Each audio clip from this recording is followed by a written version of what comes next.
Assalamualaikum warahmatullahi wabarakatuh. Alhamdulillah hari ini kita berjumpa kembali. Dan di sesi kali ini kami hanya ingin berbagi sedikit pengalaman, yaitu bagaimana ciri-ciri air yang sudah tidak layak kita pakai lagi di kolam ikan kita. Di antaranya adalah ciri-ciri air yang sudah busuk atau air yang pH-nya sudah naik di atas batas normal untuk ikan muli kita, yaitu ciri-ciri airnya adalah diantaranya yang pertama yaitu ikan kita ini sudah mulai mencari tepi-tepian. Seperti ini teman-teman. Ini kan ikannya sudah kita usir, ikannya sudah lari, dan teman-teman tunggu beberapa menit, mungkin tidak sampai beberapa menit, mungkin hanya hitungan detik saja, ikannya sudah mulai berkumpul kembali pada tempat dasarnya tadi di pinggir-pinggir kolam. Seperti ini bisa teman-teman lihat. Ini ikannya sudah kembali di tepi-tepi kolam kita ini. Ini berarti kalau seperti ini pH airnya sudah tidak mendukung lagi untuk ikannya. Dan apabila teman-teman mengabaikannya, maka ikannya akan mati seperti ini. Ini contohnya. Ini adalah korban dari akibat air hujan deras. Karena banjir, jadi airnya tidak sempat kami gonta-ganti. Jadi seperti ini. Ini akibatnya adalah karena hujannya deras sampai banjir dan pH air kolam kita naik. Seperti ini. Dan ini ikan kami ini sudah mulai mencari pinggir-pinggir kolam. Kalau ikannya sudah mulai ini, maka hati-hati teman-teman. Ini adalah sebagian yang sudah kami pisahkan tadi, sudah kami ambil dan kami taruh di sini. Kami karantina dulu. Kalau ikannya teman-teman abaikan, maka ikan teman-teman akan mati. Bisa saja matinya massal teman-teman. Jangan coba-coba kalau pH airnya naik. Ini adalah contoh air yang masih normal. Contoh airnya masih normal adalah ikannya masih berenang di dasar kolam atau masih berenang di tengah-tengah kolam. Ini ikannya lagi berkumpul. Ini berkumpulnya bukan di tepi teman-teman ya, tapi di pompa airnya. Bisa teman-teman lihat sendiri perbedaan air yang baik dengan air yang sudah harus diganti. Ini ikannya sudah mulai mencari pinggir-pinggiran. Dia sudah mencari pinggir-pinggir seperti ini. Ini adalah artinya airnya harus cepat-cepat diganti. Cara menggantikan airnya adalah teman-teman buang dulu airnya sekitar 80%, sisain saja sekitar 20%. Dan teman-teman isi kembali air di kolam yang sudah teman-teman buang tadi 80% menjadi airnya 50%. Berarti air sisanya 20% dan teman-teman tambahin air barunya sekitar 30%. Berarti airnya sudah ada 50%. Ini contohnya teman-teman. Ini ikannya sudah mabuk nih. Yang warna hitam ini. Ini kemungkinan hitungan jam, kemungkinan biasanya ikannya akan mati. Ini karena tadi kami lama sedikit mengambil, kami karantina, jadi ikannya sempat mabuk dikarenakan hujannya terlalu deras beberapa hari ini sampai mengakibatkan banjir. Dan ini adalah airnya sudah kami buang.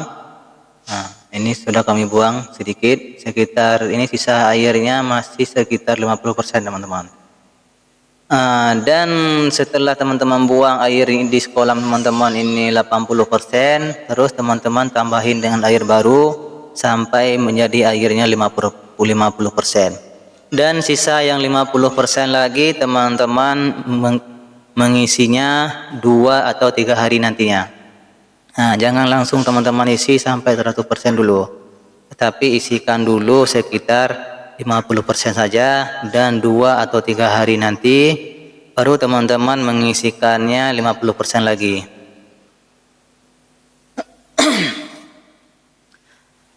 Dan teman-teman kalau bisa teman-teman usahakan air yang teman-teman ganti adalah air hasil dari endapan daun tepang.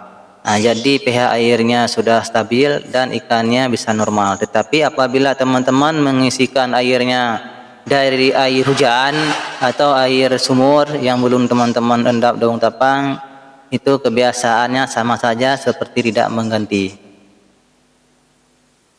Nah, ini adalah burayak kami yang di kolam burayaknya.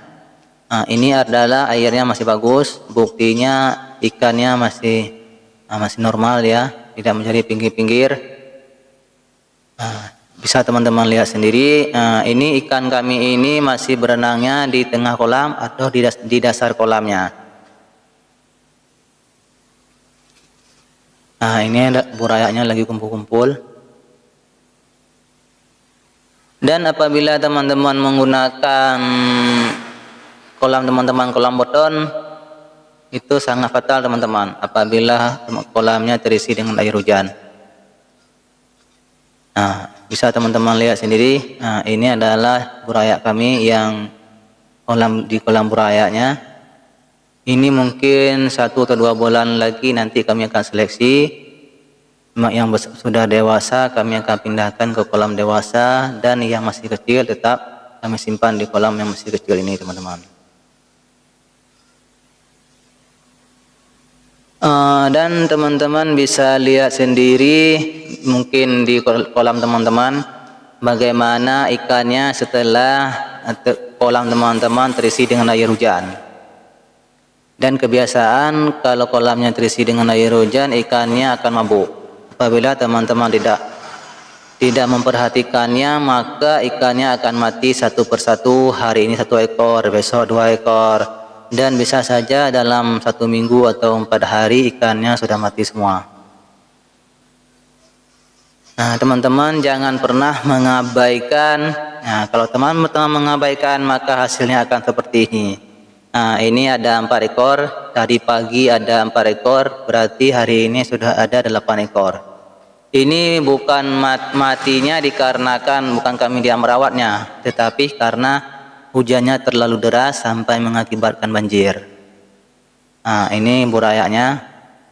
Bisa teman-teman lihat sendiri bagaimana burayak di kolam kami ini. Nah, ini adalah burayaknya teman-teman. Nah, ini burayak di kolam kami ini sekitar 1000 ekor lebih.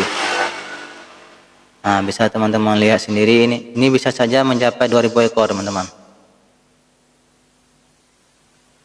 Sekali lagi kami ingatkan, jangan pernah coba-coba untuk mengabaikan air hujan. Apabila teman-teman mengabaikan air hujan, maka siap-siap ikan teman-teman akan mati semua. Bukan matinya satu persatu, tetapi bisa saja sore ini teman-teman lihat ikannya sehat-sehat semua, mungkin besok pagi ikannya sudah mati semua. Dan ciri-ciri ikannya yang airnya sudah tidak bagus lagi, yang pertama adalah seperti yang kami katakan tadi, yaitu ikan kita sudah mulai mencari pinggir-pinggiran. Dan yang kedua adalah ikan kita tidak mau makan. Bisa dikatakan nafsu makan ikan kita berkurang. Misalnya biasanya pagi-pagi kita kasih makannya, kita kasih pakan biasanya 1 jam atau 2 jam setelah kita kasih makan, dan pakannya sudah habis dimakan sama ikan kita. Tetapi apabila paginya sudah kita kasih makan dan siangnya kita lihat makanannya masih banyak tersisa, itu adalah salah satu ciri-ciri airnya harus diganti teman-teman. Nah, itu adalah yang kedua. Dan yang ketiga, ikan kita banyak yang kurus. Nah, jadi kan pertumbuhan ikannya menghambat. Kenapa pertumbuhan ikannya menghambat? Apabila kita tidak memperhatikan saat ikan kita makan atau saat kita kasih makan, maka ikannya akan kurus sendiri karena dia kurang makan. Nah, walaupun kita ada kasih makan, itu artinya airnya sudah kurang bagus teman-teman.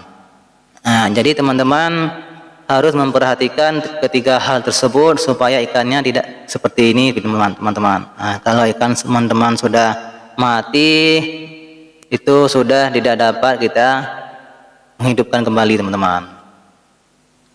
Nah, Itu 3 hal tersebut teman-teman harus memperhatikannya. Yang pertama, ikannya sudah mulai menjadi pinggiran seperti ini. Yang kedua, nafsu makan ikannya sudah menurun.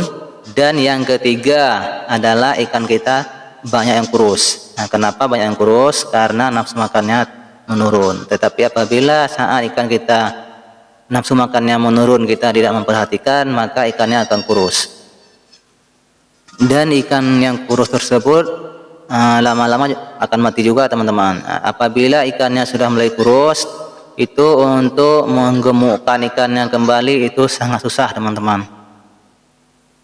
Oke teman-teman, jadi teman-teman jangan pernah mengabaikan hal-hal tersebut apabila teman-teman ingin ikannya sehat-sehat semua. Contohnya seperti ini teman-teman. Berarti ini buraya kami ini airnya masih bagus untuk ikannya, walaupun warna airnya ini kurang jernih. Sebelah sini airnya jernih, tetapi walaupun airnya jernih, tetapi air kolam sebelah sini kurang bagus untuk ikannya. Ingat teman-teman ya, air yang bagus untuk ikan itu bukan air yang jernih. Salah satunya bukan air yang jernih, tetapi air yang pH-nya bagus untuk ikannya. Walau kadang-kadang ada airnya yang jernih tetapi pH-nya tidak bagus, dan ada juga airnya yang jernih tetapi pH-nya bagus untuk ikannya. Jadi jangan teman-teman menganggap air jernih itu adalah salah satu air yang bagus untuk ikan. Contohnya seperti kolam kami ini teman-teman. Ini airnya sudah menghijau tetapi airnya masih bagus untuk ikannya. Jadi biar saja airnya menghijau asal pH-nya bagus untuk ikan dan airnya tidak busuk. Berarti kan walaupun airnya menghijau seperti ini tetapi airnya masih bagus untuk ikan. Jadi teman-teman jangan salah anggapannya ya. Jangan menganggap air jernih itu adalah air yang bagus, tetapi air yang bagus itu adalah air yang mengandung pH-nya bagus untuk ikannya teman-teman. Oke, sekian, terima kasih. Semoga bermanfaat bagi teman-teman semua dan sekian, terima kasih. Assalamualaikum warahmatullahi wabarakatuh.